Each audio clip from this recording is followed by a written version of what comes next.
talk about a little bit is that I didn't do it last semester, but I think it's a good idea to have an exam somewhere around this time, not so much because I need the grades for the grade book, but to prepare you for the final exam there. So you have an idea what to expect. So I've got with me, actually I don't have it with me, the final exam for that I gave last semester, and I will talk a little bit about the types of questions that's going to be on this. I'm going to give an exam a week from Tuesday. This class meets Monday and Tuesday, right? Yeah. So I'll give it during the Tuesday session. What? A week from Tuesday, not tomorrow, but a week. Give you a week to prepare for it. And I'm going to talk a little bit about what to expect on the exam there. Now, before I get into it, let me just kind of say that the final exam is going to use some of the same questions as the midterm right there. So it's going to cover everything that we've covered thus far. So, and I probably would be amiss to try to sit down and do it from memory. I may go through a little bit more detailed review tomorrow when I've got an exam in front of me to refer back to. But the types of questions I'm going to ask, that there. Next Tuesday is a holiday? Yes. You're not allowed to have holidays. Deepavali. Oh, so nobody's going to go to Batu Caves in this room, are they? That there? Nobody here. I've been to Batu Caves, and I don't know if I could make it up those stairs again. Okay, well then maybe we'll have it next Monday then. That there, next Monday. That there. But I was hoping that maybe we could get a lab in next Monday too instead, though. But maybe we might delay it till the following week then. But let me just kind of talk about it anyway. That there. So when we look at the final exam, that there, and give me a second here. Let me see if I can bring it up on my tablet so I can at least look at the final exam from last time.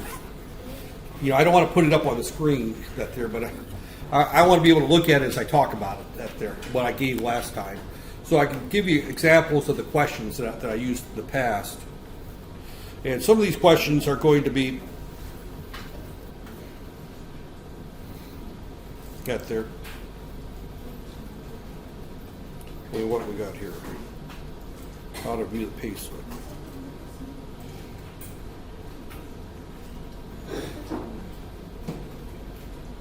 Oh, okay. Some people are not in my class because they're going to go to Clang, slang, or for hazard identification risk. Is that this class here, or is that my morning class? That there, I think it's the morning class. That there's some people we're missing. Okay. That there. All right. That there. Give me a second here. Let me bring up my OneDrive here. I actually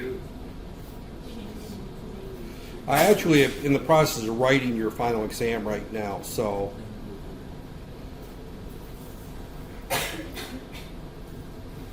right there. So I'm actually looking at that there. So that's digital. Okay. Show file. That's not the file I want. Right there. Give me just a second here, and I'm in the middle of writing the final exam for this class, so I know the types of questions I'm going to ask on the final. Right there. So let me kind of go through the types of questions that will find themselves on the final exam. Some of them really go back to basic digital. So as I look at it, one is I'm going to be looking at TTL levels. Right there, levels, right there. And that's where you go from 5 volts to 0 volts. And you have a range here that this is considered a low. You have a range here that's no man's land. You cannot, that there, and everything here is considered a high. Right there. So you need to know those voltage levels right there. So So that there. You also need to know, if I give you a waveform, it looks like this right here, and I tell you, say that this is 5 milliseconds, and then say this is 0.125 milliseconds. You have to be able to tell me the frequency and duty cycle. Duty cycle, right there. I don't know if I've covered that yet in this class, but that basic digital is really what that is, right there. So you should be able to at least tell the frequency of a digital signal and its duty cycle. The duty cycle in this particular case is 1.125 divided by 5 milliseconds. So that's going to be somewhere around 25%, 100% times that. And 1 over 5 milliseconds is going to give me the frequency, whatever that turns out to be. My guess is it's probably 200 hertz or something like that. That there. So, you know, I'm looking at the last semester's final right there. Hold on here. Am I looking at? Oh, no wonder these questions don't look right. These are the ones for the digital exam. Okay. That there. We don't want those questions. We want the ones for the microprocessor exam. Okay, that's not going to help us any. As I said, I had to check to see which class I'm teaching here. Right there.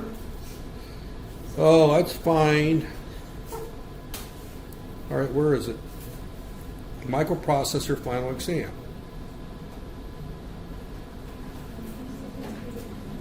Right there.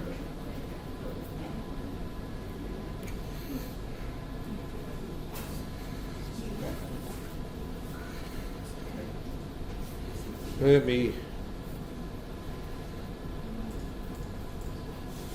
see. Okay, let's see if this is the right exam here. Well, what are these questions look like? They're digital exams questions. They are from the digital exam.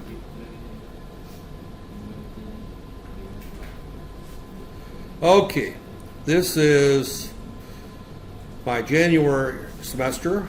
Oh, no? Yep. September. Okay, this is the final exam. Okay, this looks more like the questions I should be asking you right there. All right, first question I've got listed right here, up there, and I'm not going to give you the details, is the differences between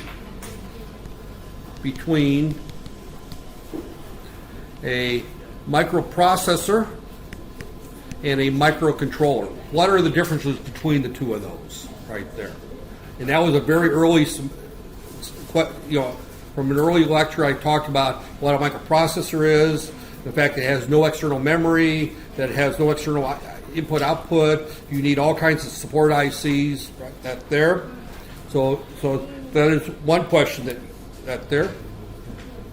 Another question is going to deal with memory spaces. Space right there. Now, in our particular case, we have 3 memory spaces. You need to know what they are, how big they are roughly, and what they're used for. The 3 memory spaces we have to deal with is program memory, and in our particular case, that's somewhere around 64K. That's that flash ROM. The second space we have is data memory. That's 256 bytes, and we'll get into more detail on that there. You need to know a little bit more than that. And then you got external memory, XRAM, right there. And that's the external memory. So you need to know what those spaces are, right there. So, right there. And you also need to know what they're used for, right there.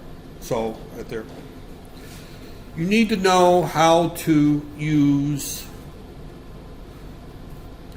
the various addressing modes, is that there? So you need to know the addressing modes, and that there. There's register addressing,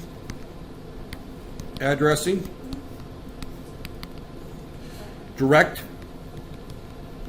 addressing, right there, indirect, addressing, and immediate, and I can't spell here, addressing. So there may be more, but those are the ones I've got in front of me right there. But those are the various addressing modes. And in particular, you need to know basic instructions on how to use that. So for example, if I want to do memory addressing, that would be move into A R3, for example. If I want to do direct addressing, move into A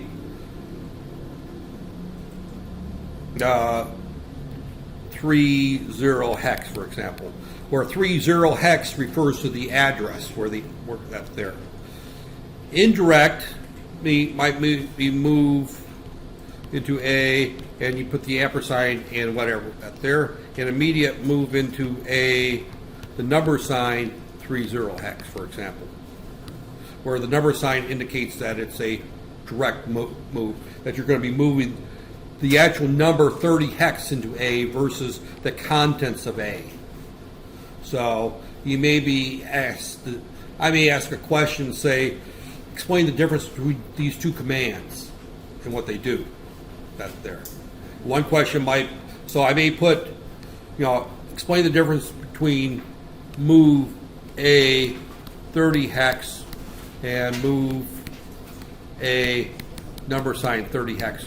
What is the difference between those two commands and what do they do? Right there. So, right there. I may ask in questions that may say, write an instruction to move something into external memory. So in other words, you need to know how to use the move X command. Right there. That there. That there. So external memory into that there. So you need to know how to use the move command right there. So, okay, one of the things we talked a little bit about, I don't know how much detail I went into it, that there, I probably won't have this on the midterm because I don't think I've covered it in great detail yet, but the various clocks and when we would use the various clocks right there. I think I'll skip that one for now. Right there. A question that I did ask last time, that there, and I will probably ask something similar, is explain the purpose of the watchdog timer and why you need to use it. Right there. What is the watchdog timer? Why is it used? And give an example where you absolutely must use it. Right there. So that there. So I won't ask too much in questions at this point on how to set it up or anything like that. I'm just saying what is the watchdog timer and why do you use it? That there. So and I talked a little bit about that. That there. That there. I don't know if I've covered it, but I'm going to cover it right now. You need to know the difference between what's called von Neumann and Harvard architecture. I probably mentioned it before. I probably didn't highlight it. I'm going to mention it now and highlight it very clearly. You have two architectures out there. One is the Harvard, right there, as in Harvard University. And Harvard, that there, means that you have separate memory spaces for both address, that they're separate memory spaces for address and data memory. So we have data memory and code memory. They're stored in separate memory locations right there and use separate addresses. The 8051 uses the Harvard architecture. The von Neumann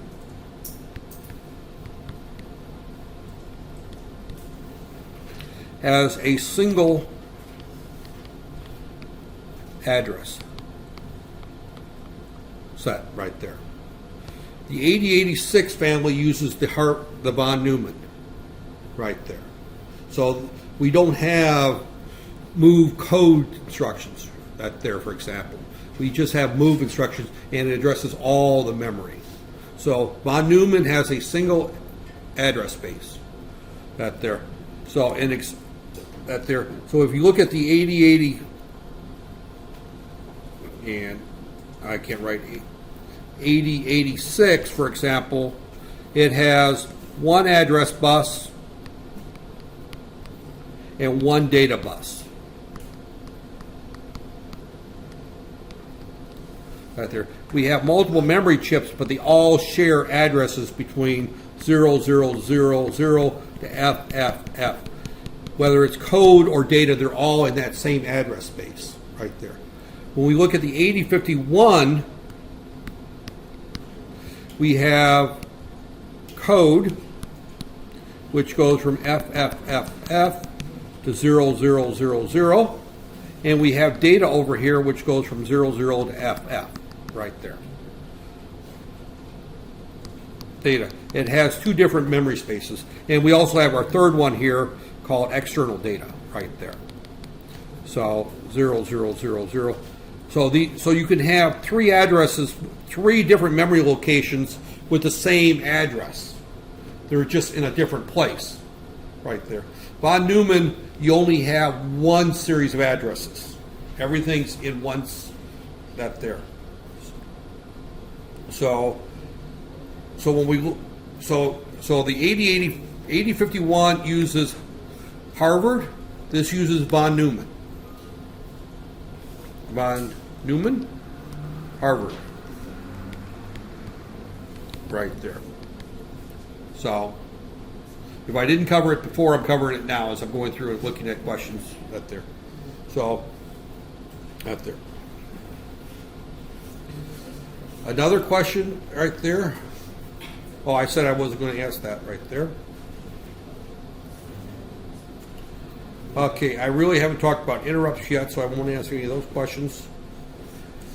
You could very well be asked to write a program to subtract two 8-bit numbers, right there. That's probably going to be the bulk of this question would be that there is that I will ask you to write short little programs to, for example, this one here, write a program. I'm not going to write it down. I'm just going to read it. You can listen to the tape if you don't. That there. Write a program that will subtract two 8-bit numbers that are stored originally in memory locations 40 and 41, for example, and store the result in R0. You know, that there. Another one might be write a program that will add two 16-bit numbers that are stored in locations 33 and 34, and you know that there, and the other number is, they say, 35 and 36, and store the results in R0 and R1 right there. You know, something like that. Modify your program to light an LED if you happen to have a overflow. Right there. So there will be some programming examples that look very similar to the lab right there. So those are the types of questions right there. And the last question you will probably see is some pieces of code where the code is going to be something like this. Move into A, number 29, move to 30A, I'm going to put an X there, move into B, 30, increment 30, move A, 30, add A, B, and what? And I just made this up. What is A at the end of that there? So you have to kind of go through and step through the code and say, all right, I moved 29 into A, then I moved A into 30, I moved 30, location 30 hex into B, so B now contains the number 29. I incremented location 30, so now location 30 now contains the number 30. I moved 30 into A, and I added A and B, so now what does A contain at the end of that?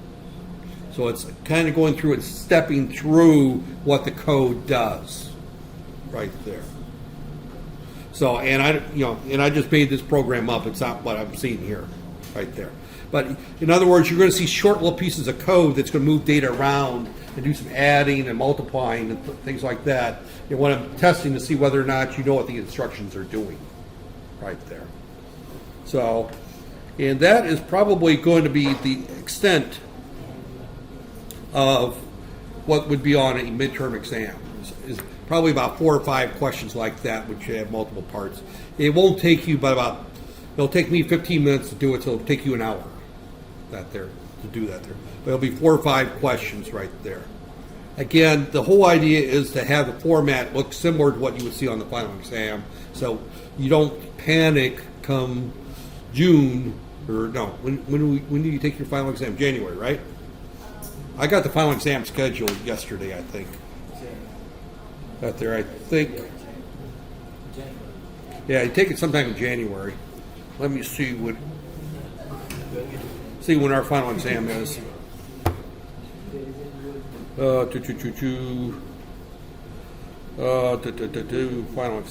exam. I thought I saw the final exam schedule. Let's move to TDP, venting, student attendance report. Final exam schedule, right here we go. Right there, reader.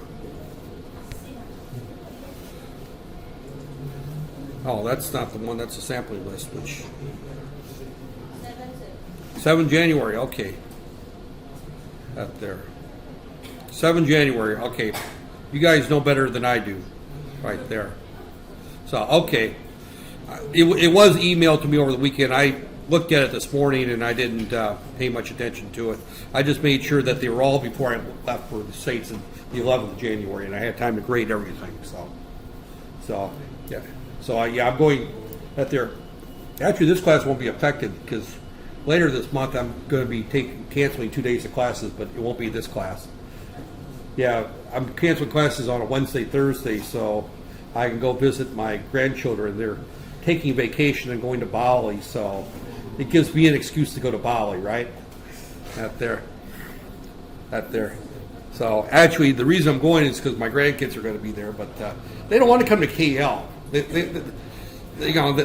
For some reason, my son and his wife and my 2 grandchildren, they're all convinced that they want to go to Bali instead of Malaysia.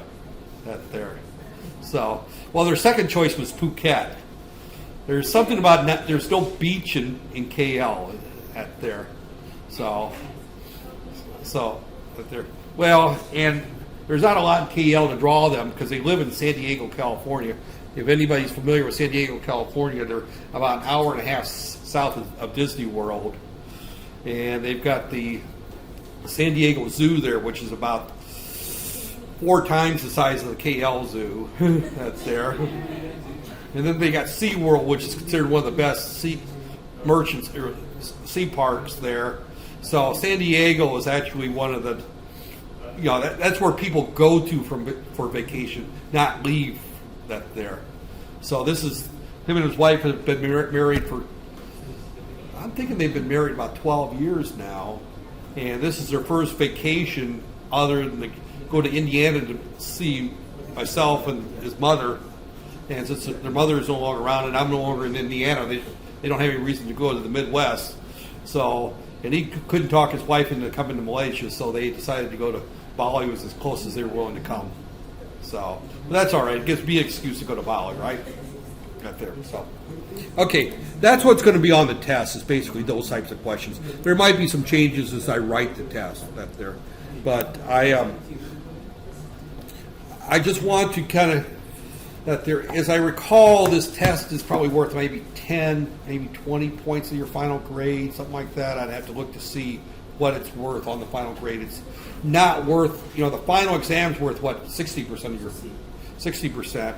So, and the labs are worth at least 20%, if not 30%. So, I haven't had to really turn in any lab reports to speak of yet. So, I don't really have any grades to post for you yet. Which is not a problem because with 60% on the final exam, everybody sweats that out really big. There. So, but I just wanted to kind of go through and give you a feel for it. I can honestly say I've taught this class twice, and I've yet to fail any students that have stuck through the class. So this particular course is not designed to flunk students out there. I was told that the instructor who taught this class before flunked a lot of students. Is that true? Has anybody heard those rumors out there? Yeah, I was told that the instructor before me flunked about 6 students or something like that. Had a fairly high failure rate. I don't look at this as a class that anybody in an engineering program should fail. And the reason I look at this as a class that nobody should fail is because there's no math in this course. There's no derivations in this course. There's no in-depth analysis.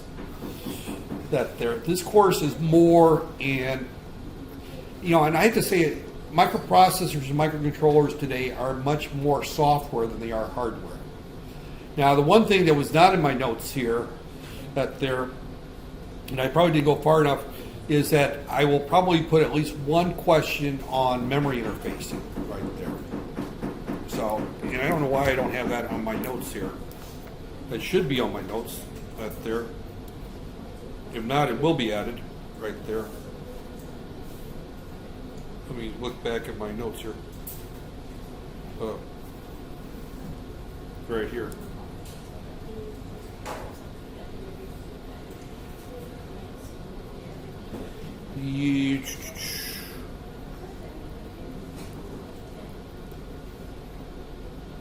This is microprocessor systems.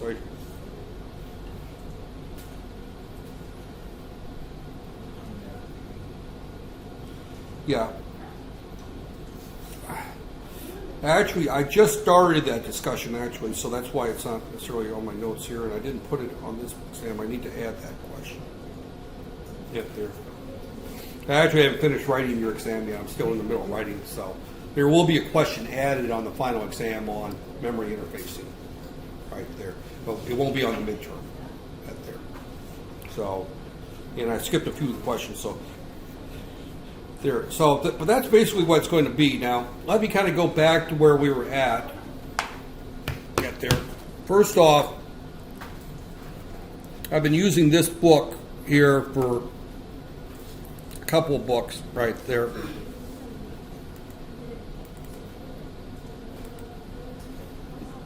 I should have, where's my books on the 8051? Okay, these are the slides I've been using, so, or no, is this the book? Oh, this is one of the books that right there. That is not the book I've been using. I've been using the slides. Let me find the slides. Oh, not this one here.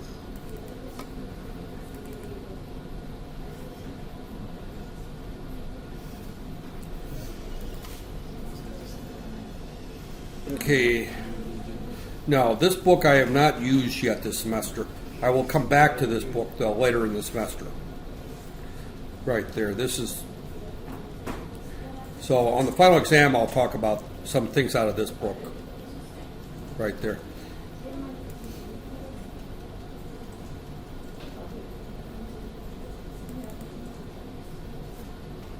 Okay, this is the slides I've been using. You should have copies of these slides up there. So let me just kind of go through these slides real quick. There won't be anything on your exams on hexadecimal numbers, binary numbers. None of that stuff will be there. As you well guess, this is all out of the digital class that there. This is all review from the digital class right there. So none of this will be on there. There can very well be questions on CPU, I/O devices, memory, difference between ROM and RAM, right there. Right there. I went through this here. The address bus, the data bus, and the control bus, I really didn't talk about much on this particular time. It will be on the final exam. It won't be on the midterm, right there. We'll talk more about that there. I have the registers. Now, I really spent more time talking about getting into right here. All right, I mentioned this slide right here. This was the first question I mentioned right there. That comes from this slide right there. Right there. General purpose I/O, difference between that and microcontrollers. So I'm going back to these slides here. right here, an embedded processor. It's an application to do one application, typically burned into ROM. That's that there. PC. Again, that's the difference between a embedded product and a personal computer. I didn't list it as one of the questions, but I consider that a valid question. What's the difference between an embedded product and a personal computer? Remember, when I talk about cell phones, I classify them as personal computers. That there. Because as I mentioned, a cell phone today, a smartphone, happens to be a personal computer that makes phone calls on the side. That happens to be one of its applications. If you've got an Android phone, it's got all of its applications listed on the front of it, and one of them happens to be, well, mine says phone. It's just listed as another application right there. So it used to be cell phones were predominantly cell phones, and they would run a couple applications. I had some early cell phones that had calculators on them. Some of them had MP3 players built into them, but they were predominantly phones. If you look at an Android phone or a Apple phone, they run Apple OS or Android operating system out there. And there's also the Windows phones out there.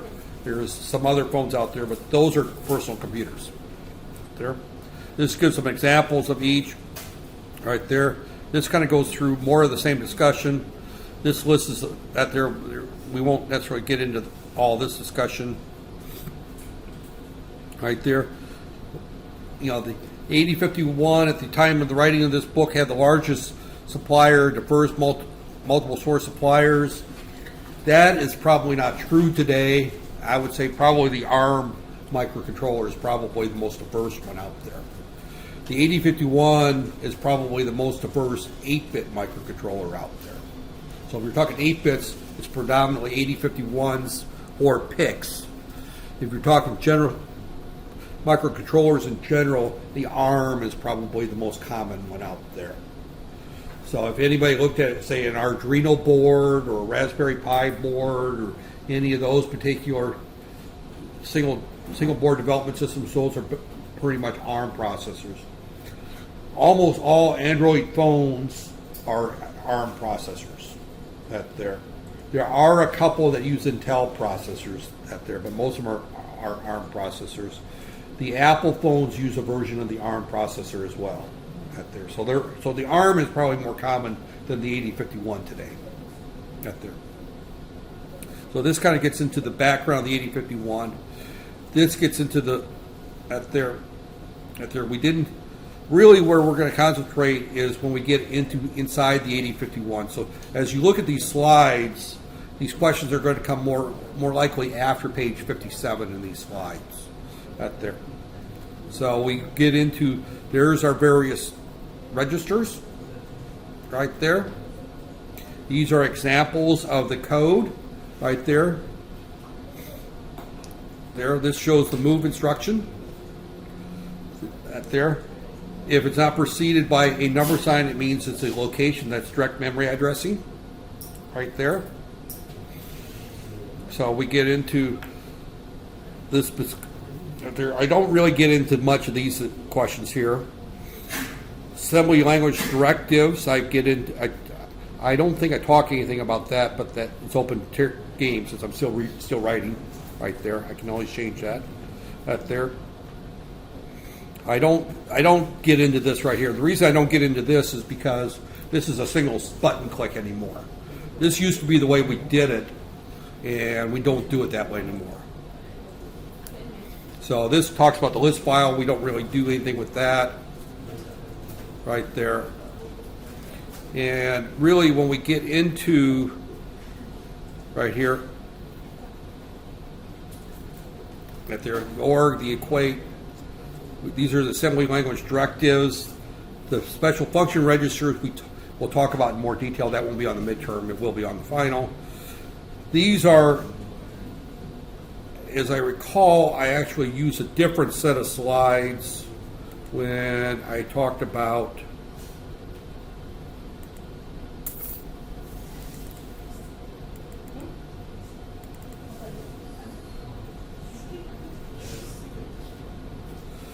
right here is a set of slides that I used, and you should have access to these as well.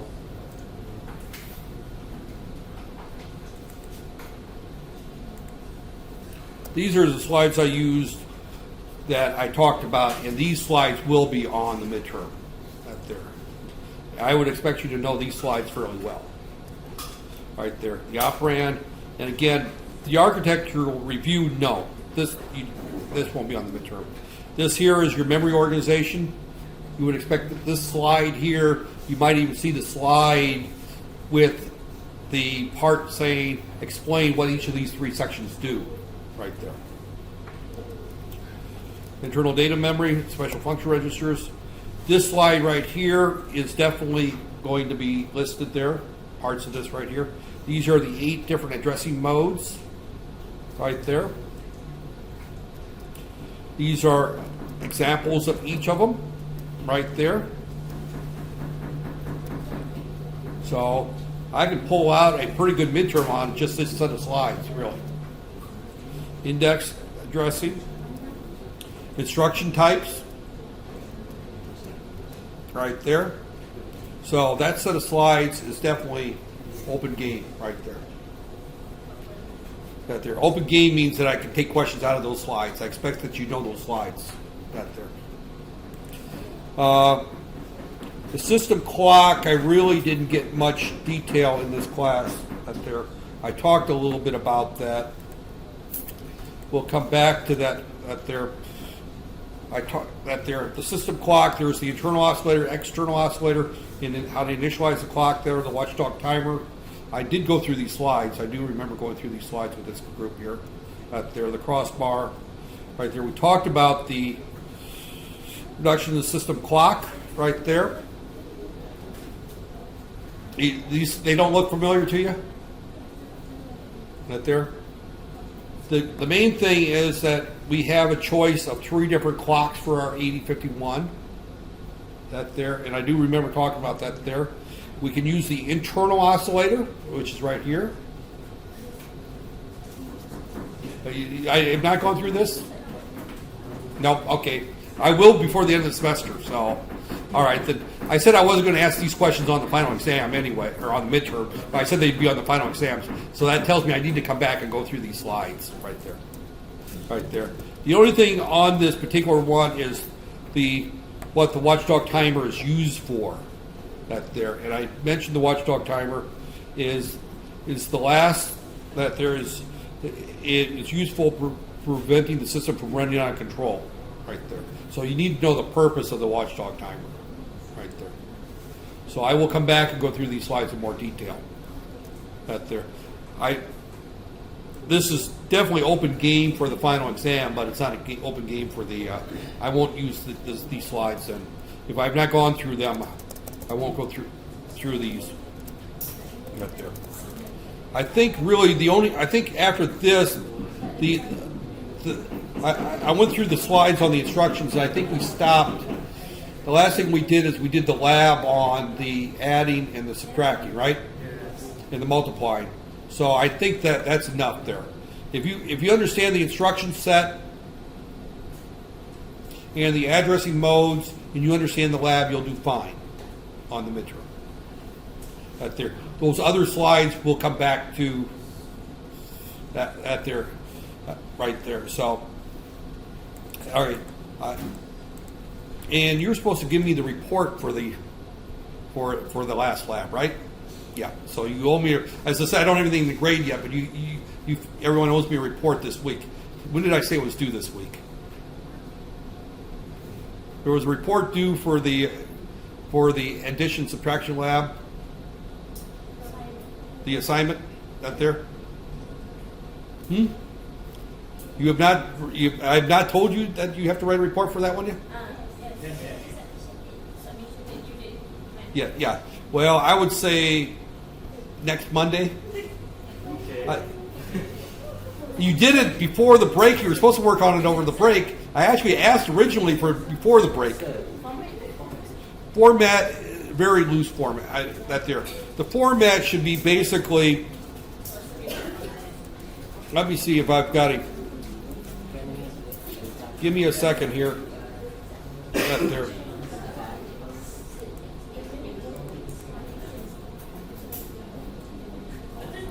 I will post an example lab report. Right there. At some point, I don't have it on this computer. I've got it on my computer at home. I've got a sample lab report. Right there. A sample lab report to documents. I don't think it's in here. It used to be on my it used to be on my website, but I took my old website down but there is I have a sample lab report. This computer doesn't have it on it so I will post. If I don't have it posted by tomorrow, someone yell at me and tell me to post it right there. But it's a relatively simple lab report right there, very simple. Course books. I'm just seeing whether or not it's here or not. No. Processing. It used to be called. It's called sample lab report or lab report format right there.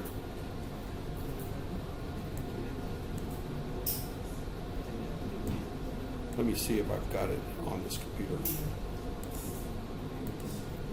Report. I don't think it's on this computer. No, I'm sure it's not. I have a sample. The sample is a U.S. form. It's a standard format. It's got basically a one paragraph objective of the lab, a list of equipment that you use for the lab, procedure you followed, the data, along with the results, conclusion right there. It's a standard format that I use right there.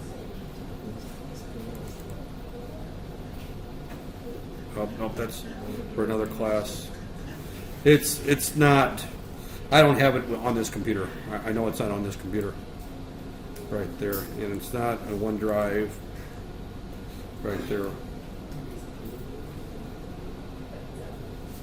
Documents.